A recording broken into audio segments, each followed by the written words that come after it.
శివాయ బ్రహ్మణే నమ. వీరబ్రహ్మేంద్ర స్వామినే నమో నమ. జై వీరబ్రహ్మ జై గోవిందమాంబ జై. 2026 సంవత్సరం మిథున రాశి వారి యొక్క రాశిఫలం. శివాయ బ్రహ్మణే నమ. వీరబ్రహ్మేంద్ర స్వామినే నమ. వచ్చినటువంటి ఫలితం 4. ఇది రాహు సంబంధమైనటువంటి ఫలితం. ఓ రకంగా రాహువుకు సంబంధించినటువంటి గోచార ఫలితాలను చూసిన, ప్రత్యేకించి ప్రశ్నాశాస్త్రాన్ని అనుసరించినటువంటి ఫలితాలను చూస్తే మిథున రాశి వారి యొక్క జీవన గమనంలో 2026వ సంవత్సరం కొన్ని మిశ్రమమైనటువంటి ఫలితాలను మనం చూడబోతున్నాం. ఆ మిశ్రమమైనటువంటి ఫలితాల్లో కూడా చాలా వరకు అనుకూలవంతంగా మలుచుకునేటువంటి అవకాశం కూడా ఉంది. వివాహ సంబంధమైనటువంటి విషయం, జీవిత భాగస్వామికి సంబంధించిన కొన్ని అంశాల్లో కొన్ని ఇబ్బందులు, ఒడిదొడుకులు, అభిప్రాయ భేదాలని ఎదుర్కొనేటువంటి అవకాశం కనిపిస్తుంది.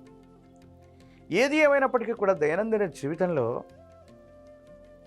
ఖచ్చితత్వంతో ఉండాలని, నిక్కచ్చిగా ఉండాలని, సత్యమే మాట్లాడాలన్నటువంటి కొన్ని రకాలైనటువంటి అతి మంచితనం, అతి నిజాయితీ వల్ల తప్పకుండా కొన్ని ఇబ్బందులు రాబోతున్నాయి. కొన్ని పరిస్థితుల నేపథ్యంలో అత్యంత కఠినంగా ప్రవర్తించటం వల్ల జీవిత భాగస్వామికి కొన్ని ఇబ్బందులు కలగటం, మీ ఇద్దరి మధ్య అభిప్రాయ భేదాలు ఏర్పడేటువంటి అవకాశం కలిగేటువంటి పరిస్థితి ఉంది. కాబట్టి సంబంధ బాంధవ్యాలకు సంబంధించిన విషయంలో పట్టు విడుపులు మాత్రం తప్పనిసరిగా ఉండాలి. కొన్ని అతి ఖచ్చితత్వంతో వెళ్ళటం వల్ల సంబంధ బాంధవ్యాలు దెబ్బతినే అవకాశం ఉంటుంది. కాబట్టి ఈ విషయంలో మాత్రం చాలా జాగ్రత్తగా ఉండాలి. మిథున రాశి జాతకుల యొక్క జీవన గమనంలో సంవత్సరాలు మారిపోతున్నాయి, కానీ మేము అనుకున్నది ఏది జరగట్లేదు, సానుకూలవంతమైనటువంటి ఫలితం ఉంటుందా లేదా అన్న ఆలోచన కలుగుతూ ఉంటుంది.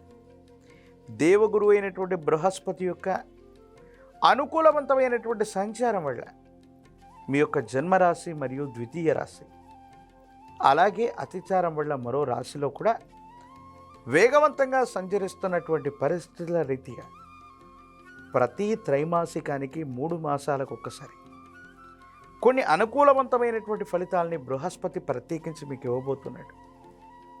ఆర్థికంగా ఉన్నతిని పొందబోతున్నారు. ఆర్థిక పరిస్థితులు మెరుగవబోతున్నాయి. ఉద్యోగంతో పాటు మీరు చేసే మరో ప్రయత్నం వల్ల ఆదాయ మార్గాల్ని తప్పకుండా మీరు పెంచుకునేటువంటి అవకాశం ఉంది. పోటీ పరీక్షల్లో విజయాన్ని సాధించగలుగుతారు. న్యాయపరమైనటువంటి, చట్టపరమైనటువంటి అంశాలకు సంబంధించి మీకు అనుకూలవంతమైన ఫలితాన్ని మీరు పొందబోతున్నారనటంలో ఎటువంటి సందేహం కూడా లేదు. ఏది ఏమైనప్పటికీ మిథున రాశి జాతకుల యొక్క జీవన గమనంలో మిమ్మల్ని మీరు నిరూపించుకోవడానికి కొన్ని అవకాశాలు వస్తాయి. అవకాశాలని సద్వినియోగం చేసుకోగలుగుతారు. సమాజంలో మీకున్నటువంటి పేరు ప్రఖ్యాతలు, కొంతమంది వ్యక్తులతో మీకున్న పరిచయాలు, క్లిష్టమైనటువంటి సందర్భంలో అవన్నీ కూడా అక్కడికి వచ్చే అవకాశం ఉంది. రియల్ ఎస్టేట్ రంగానికి సంబంధించింది అవ్వచ్చు, భూములకు సంబంధించిన క్రయ విక్రయాల వల్ల ఆర్థికంగా మీ యొక్క ఆస్తులు, వాటి యొక్క విలువ పెరగటం వల్ల సంపన్నులయ్యే అవకాశం కూడా ఉంది. కొన్ని సందర్భాల్లో మీతో భాగస్వామ్యులుగా ఉన్నటువంటి వ్యక్తులు, మీతో పాటు వ్యాపారం చేస్తున్న కొంతమంది వ్యక్తులు మోసపూరితమైనటువంటి వాగ్దానాలు అవ్వచ్చు, మోసపూరితమైనటువంటి చర్యల వల్ల మాత్రం మీరు మోసపోయే అవకాశం ఉంది. నకిలీ పత్రాలు అవ్వచ్చు, లేదా ముఖ్యమైనటువంటి డాక్యుమెంట్స్ను పోగొట్టుకోవటం అవ్వచ్చు, ముఖ్యమైనటువంటి పాస్వర్డ్స్ను పోగొట్టుకోవటం, లేదా వాటిని గుర్తించుకోలేకపోవటం అవ్వచ్చు, సైబర్ క్రైమ్ వల్ల నష్టపోవటం అవ్వచ్చు, ముఖ్యమైనటువంటి తాళం చెవులు అవ్వచ్చు, కార్యాలయానికి సంబంధించినవి అవ్వచ్చు, వివిధ లాకర్లకు సంబంధించినటువంటి ముఖ్యమైనటువంటి వస్తువుల్ని పోగొట్టుకునే అవకాశం ఉంది. కాబట్టి తస్మాత్ జాగ్రత్తగా ఉండటం చెప్పదగినటువంటి సూచన. ఆరోగ్యపరమైనటువంటి అంశాల్లో కూడా ఈ రాశి జాతకులకి దీర్ఘకాలికమైనటువంటి అనారోగ్యం ఇబ్బంది పెట్టే అవకాశం ఉంటుంది. కాబట్టి వీటి విషయంలో జాగ్రత్తగా ఉండండి.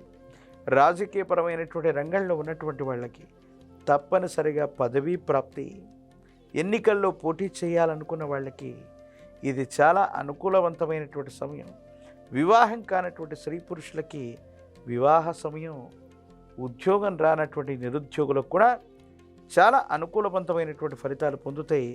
దూర ప్రాంతాలకు వెళ్ళి విద్యను అభ్యసించాలనుకుంటున్న విద్యార్థులకి ప్రఖ్యాతి చెందినటువంటి కళాశాలల్లో, యూనివర్సిటీల్లో ప్రవేశం లభించే అవకాశం కూడా కనపడుతుంది. మిథున రాశి జాతకుల యొక్క జీవన గమనంలో ప్రత్యేకించి అనుకూలవంతమైనటువంటి స్థితిగతులు ఉన్నప్పటికీ కూడా కొన్ని ప్రతికూలవంతమైనటువంటి అంశాలని అధిగమించడానికి కానీ మహాకాలభైరవ రక్షణ మెళ్ళో ధరించడంతో పాటుగా విశేషించి అమ్మవారి యొక్క అనుగ్రహం లేదా కుబేర లక్ష్మీ తైలంతో అనునిత్యం దీపారాధన చేయటం, తెల్ల జిల్లేడు ఒత్తులతో మహాగణపతిని పూజించటం, ఇటువంటి తాంత్రిక సంబంధమైనటువంటి విధి విధానాల వల్ల కఠినమైనటువంటి అంశాలను కూడా సత్వరంగా సానుకూలవంతమైనటువంటి అంశాలుగా మార్చుకోగలిగినటువంటి పరిస్థితులు గోచరిస్తున్నాయి. అనుకూలవంతమైనటువంటి బృహస్పతి యొక్క సంచారం ఉంది.